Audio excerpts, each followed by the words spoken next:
All right, guys, look, we're having so much fun with, the way the people that we've been interviewing for this Clash and Connect. Yeah, I said it. Clash and Connect. I don't know if there's the name of it yet, the email, the newsletter, the podcast, but what we're calling it, what I'm calling it, this is what we've talked about, guys. We love it. I love that name, Clash and Connect. Just understanding, who you're working with, who you're working against, or who's working against you. But what things that we have to do to just to make our jobs easier or to accomplish our goals, guys. But anyway, but for 2024, you guys know our theme is authority. And as I said, it's all caps, bold, exclamation point, authority. I love it. Absolutely love seeing people walk in their authority. And guys, I'm not saying arrogance, and I'm not saying, somebody who's just trying to show off or whatever, but somebody who's actually walking in their own purpose. As one of our other interviewees was talking about, he was amazing, and just sharing. But it all lines up with what we're talking about as far as authority and knowing your gifts and knowing what your purpose is, and just working your gifts and your purpose. It's just awesome. And so when we're talking about authority, claim it, own it, work it. And so, guys, we've been watching this beautiful quiet storm throughout the city of South Fulton, the county of South Fulton, rather. The, that's running Union City. I say, I'm saying running Union City, but she's definitely, doing her thing. People love, love, love, absolutely love Cindy. I love Cindy. And so to me, she was just the perfect person to ask, right? And so it was so funny because I know a lot of us are not used to being, put on the spot for things and to be brought out front. I was like, it's time, girl, it's time, it's time. It's just time. We see all this fire running around here, but it's quiet. You know what I'm saying? So you just get a little sizzle, you get burned, but oh, that's Cindy. You know what I'm saying? So Cindy, girl, you hot, child, you hot. So, guys, I want to introduce to you Cindy Givens. And so, Cindy, tell us a little bit about you. What do you want to share with the people of South Fulton or whoever's watching Well, or good listening? morning, everyone. Thank you, Kathy and Dr. Lisa. You all are great. It took Kathy some time to get me on here. I'm very shy, quiet. I like to work behind the scenes. I do not like to be in the forefront of anything. I'm just a worker bee. But I am truly honored that Kathy saw something in me, and I will forever be truly grateful for that opportunity, Kathy and Dr. Lisa. Awesome. Again, I'm Cindy Gibbons. I am the director of operations in the great city of the Union City, where we were recently named the fastest growing city in the state of Georgia. Hey, Yeah, see? Yes. What my duties are, I do so much, and I have a great team. I have the support of mayor and council, the city manager, of course, our city assistant city manager. I have been tasked to be over communications, our IT department, and operations. Operations is pretty much, you just have to just work with other departments just to make sure they do not have any, if they do have deficiencies, I'm there to help them, my team to guide them on if it's just customer service issue, how we can increase customer service. Um, PD, there's a lot of things happening, with, PD. We have the best officers. So if there's some type of disconnect, I will assist them to see what we can do to make it better. Those are just some examples what I do for operations. But communications, I'm in charge of the website to make sure everything is up to date. Our social media page, like I said, there's no such thing as it's a team. So I manage those departments. So they fall under ops. So that's what I pretty much do. I love what I do and I love to serve. And of course, Awesome. I'm a part of the greatest sorority ever, Zeta Phi Beta Sorority Incorporated, Kappa Iota Zeta chapter in East Point. So, but we do serve East Point, but we do serve all South Fulton County and beyond. I just want to put that shout out there. Awesome. Awesome. Look. So Cindy, the question I have is as you moved up the ladder, so I don't know if you said how many years you've been at the with the city. 8 years. 8 years. So as you've moved up the ladder, how did you claim your authority into the position you're in right now? That's a great question, Kathy. When before I came to the city of Union City, I was actually a medical assistant at Kaiser Permanente. I Oh, actually yes, ma'am. I actually started my career in 1996 in Sacramento, California, and I worked in that department as a pediatrician and medical assistant. And I really loved California. But when my dad passed, we're from Mississippi, so I was able to transfer my job to Atlanta in 2006. And in California, it's expensive there, so they actually paid you. You can actually be a maintenance person, and they will pay you money. So you really didn't have to go to college in California. It was just so liberal, and it was like everybody was doing really well. But when I moved to Atlanta, my pay was cut in half. And I'm like, okay, I can't live my life like this. like Yes, where I'm my like, oh money? no, where's my money, Willis? And so I ended up going to, I didn't graduate, I graduated high school and that was it. That's another story, another time to tell. But when I moved here, I saw Black excellence. I saw it was just like the promised land to me. And so I needed my degree in order to really survive. So I went to school.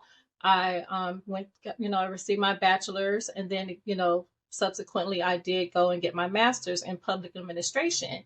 And then I realized I can do more in a community in the public sector versus working in the healthcare field. Mhm. So I took my chances. I applied for a job in many municipalities, and I came to Union City, didn't have any experience in the public sector, but I wanted my healthcare background to work for me in order to get this job.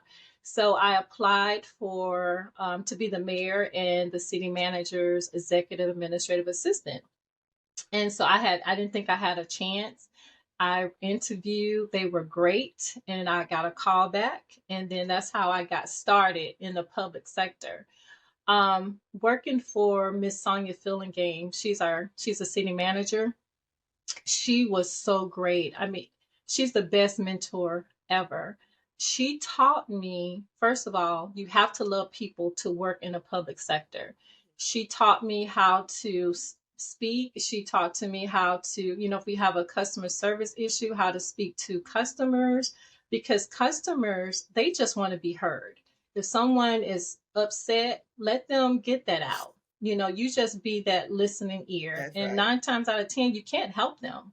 I mean, you can help them, but it's one of those things that is really impossible. You can't pay someone. I'm just going to throw an example out there. If they have $1,000 water bill because they had a water leak, I can't pay their $1,000 for them. Right. But by me just listening, it makes them feel good. So yes, and then I work with the mayor. He is a man of God. He will throw a scripture on you in a heartbeat. And but Kind he guy. taught me, yes, Mayor Vince Williams. But he just taught me you just have to love people and just learn. Just be quiet, sit back and listen. So, and that's what I did. I just, I listen to them, I watch them, how they move and navigate. And I said, you know what? I'm not going to be the mayor. I'm not going to be the city manager one day. I do not want that responsibility. But I knew that I can grow and I can grow and develop my skills in order to move up. from being an executive administrative assistant. That's awesome. That's Hmm. awesome. Girl, just being able to, be mentored by, the top two people in the city, right? And then just claiming your space. That's what's up. That's what's up. Claiming And it. and so I was trying to think of one thing that you may have said, and I lost my train of thought. I should have wrote it down. Normally, I would write a little message to myself, but I didn't. I was like, I'm gonna remember. But you know what?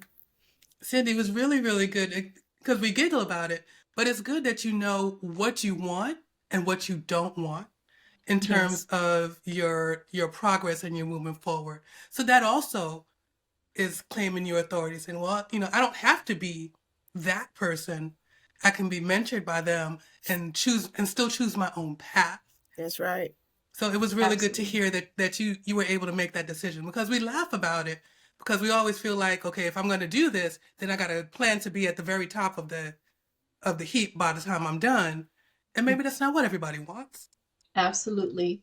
And when we talk about, claiming this, just claiming it, we have to take ownership, of course, of our self-care and learn how to prioritize, our lives. And this includes for me, I have a hard problem with saying no. And in 2024, I have to just saying no, and I have to just be matter of fact with it and let that be exactly what it is. No. Because as a woman, we wear many hats, we wear our professional hats, we wear, for example, duties at work. For me, planning events, working with other departments as far as their events and what, their projects. Personal life, you wear the mom hat, you wear the wife hat, you have to be there for your husband, be that support system for him, be present, just have to be present. And then you have, like I mentioned, the mom's hat, the grandmother hat. And that hat is always worn Yeah. 24 days, for 24 hours a day. And people say, oh, I can't wait till you're 18 get out. They're gonna be a priority to the day you leave this world, so True. you know yes, so you just have to have your own self hat. And we just have the tendency of neglecting that main hat, which is the hat that we wear. And so I've learned, the course of working, just sorority, church, love church now. I have to juggle that. I have to find a life work balance, not work life balance, but life work balance. And I said, I'm gonna claim that because we do wear too many hats, a lot of hats. And when we talk about owning it and claiming it, you have to learn how to juggle life. We have to have our own responsibility of saying no, Yep. right? And being responsible for your own health. You don't want to be stretched thin because mental health is real. Yeah. So let's claim our life. Let's claim our mental health. Let's claim saying no. And no doesn't necessarily have to mean forever, right? It can just be no at this time and be okay with That's it, right. Mm-hmm. That's right. you know? That's right. So that's a good way to end and to go into the last question of like if Mm-hmm. you see an up and coming administrative assistant, executive assistant that is ready to take her life to the next level, her career to the next level, what would you advise her or him? I would have, oh yeah, or him. Exactly. I would say in that role, take notes. Um, I know everyone is technology driven. Everyone has a cell phone, a tablet, but I'm an old school girl. I like taking notes. I like to write them down. I would say just take your notes, write them down, and write in your vision, make it plain, just write everything down and learn. Just sit back, listen. You don't have to be the loudest person in the room, but just be there in the present and just listen and learn. And that's what I did. I've been here 8 years with the city. Like I mentioned earlier, I started out as the mayor and the city manager's EA for a year, and then I was promoted to ops coordinator, operations coordinator, which I, dabbed myself into a little bit of event planning, and just don't just just ask for help. Also, just see what other departments are doing. That's I good. like the cross training aspect of it. You Hmm. don't necessarily have to just be their EA. Just go and see what other departments are doing, and just maybe assist them, because when people see you, that being that what they call it, help me. Yeah, or Get yeah, my yeah. Yeah, Mm-hmm. they will see you, and they're gonna be like, wow, that person, I can see them, advancing in the city or any job. So I would just say, just don't always just concentrate on your job. Just see what other people are doing and help them. I'm always helping people. I know. No, that is awesome, girl. That is so cool. Um, yeah, so that's good. That's good stuff. So thank you, Cindy, so much. Because girl, I was about to go into it because I know it'll take us into a whole nother conversation. That's why I had to stop right there. Because I mean, it was just so good what you were just saying, that cross training is everything. Because Mhm. when I did that, and so when you said it, it just brought back when I did that in another department. I was working with a sales manager, but I cross trained in some other areas to be able to bring more, juice to what I was doing in my position. So I knew this, then I knew Yes. that, and so I could pull those things together and create. Everybody wanted me in their department at that point. They were like, shoot, help that doggone sales manager to meet her numbers, to go beyond her numbers. You know what I'm saying? And so the things that I was doing for that Yes. for the sales department, everybody was after me then. I was like, nah. Yeah. But that was good. That's good, good, good. I love it, love it, love it. So, but thank you so much, Cindy. We appreciate you, girl. Thank you, dear. I'm excited about you stepping out just a little bit more, because somebody needs to hear you. Somebody needs, somebody who has a whole lot of fire that's shut up in their bones that needs to be let out, like you. Okay. So, that's Thank in you. scripture too. I love it.